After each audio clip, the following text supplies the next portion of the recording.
Jesus comforts her, caressing her and drawing her close to himself. Tell me, where are you from?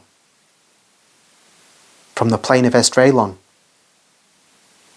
And you've come so far? Yes, sir. Has your mother been dead long? Have you no father? My father died, killed by sunstroke at harvest time. And my mother died last month. And the baby she was giving birth to died with her. She weeps more and more. Have you no relatives? We come from so far. We were not poor. Then my father had to work as a servant. But he is now dead, and mother with him. Who was his master? Ishmael the Pharisee. Ishmael the Pharisee. It is not possible to describe how Jesus repeats that name. Did you come away of your own will? Or did he send you away? He sent me away, sir. He said, the street is the place for starving dogs. And you, Jacob, why did you not give some bread to these children? Some bread, a little milk, and a handful of hay on which they might rest their tired bodies. But, Master, I've just enough bread for myself, and there's only a little milk in the house. They are like stray animals. If you treat them kindly, they'll not go away anymore. And you have no room and food for these two unhappy children? Can you truthfully say that? The rich crops, the plentiful wine, the much oil and fruit which made your estate famous this year? Why did they come to you? Do you remember? The previous year, hail destroyed your crops, and you were worried about your future life. I came and I asked for some bread. You had heard me speak one day, and you remained faithful to me. And in your affliction, you opened your heart and your house to me, and you gave me bread and shelter. And what did I say to you going out the following morning? Jacob, you have understood the truth. Be always merciful, and you will receive mercy. Because of the bread you gave the Son of Man, these fields will give you rich crops, and your olive trees will be laden with olives like the grains of sand on the seashore, and the branches of your apple trees will bend towards the ground. You received all that, and this year you are the richest man in the district. And you refuse two children a piece of bread? But you were the rabbi. And because I was, I could have turned stones into bread. They cannot.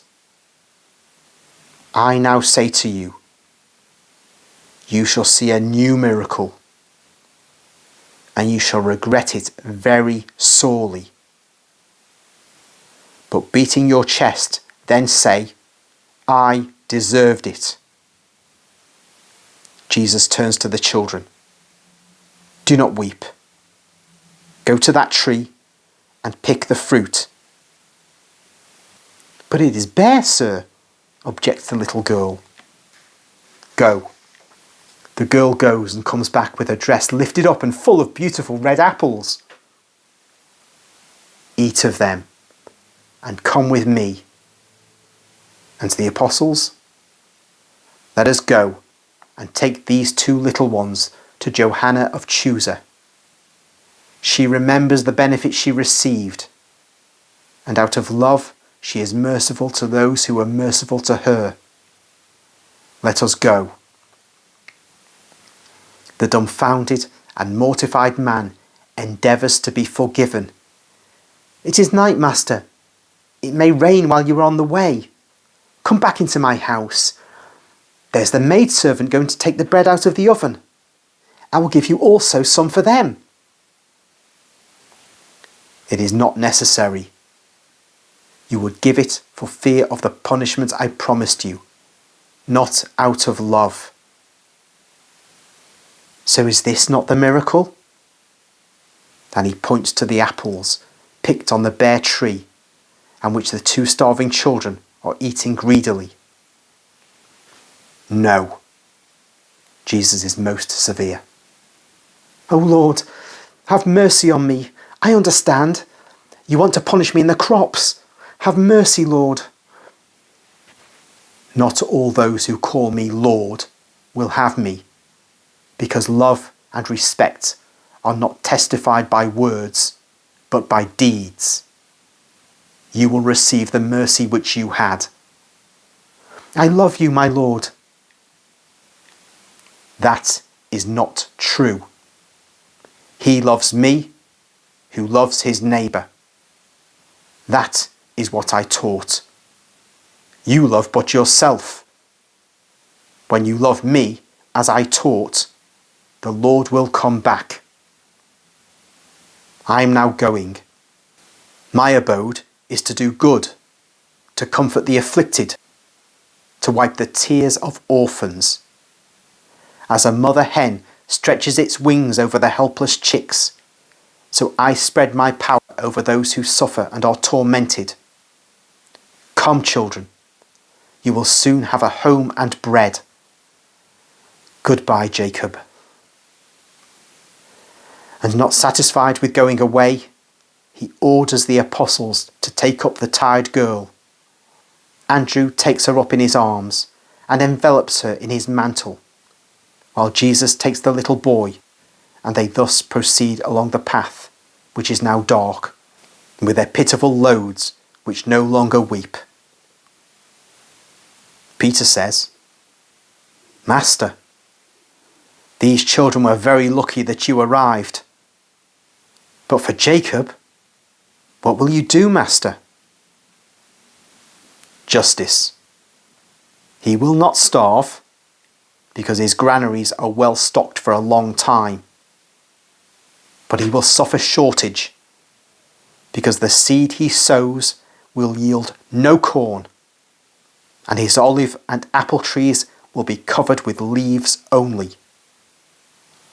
These innocent children have received bread and shelter from the Father, not from me, because my Father is the Father of orphans also. And he gives nests and food to the birds of the forests. These children, and all poor wretches with them, the poor wretches who are his innocent and loving children, can say that God put food in their little hands and leads them with fatherly love to a hospitable home. The vision ends thus, and I am left with a great peace.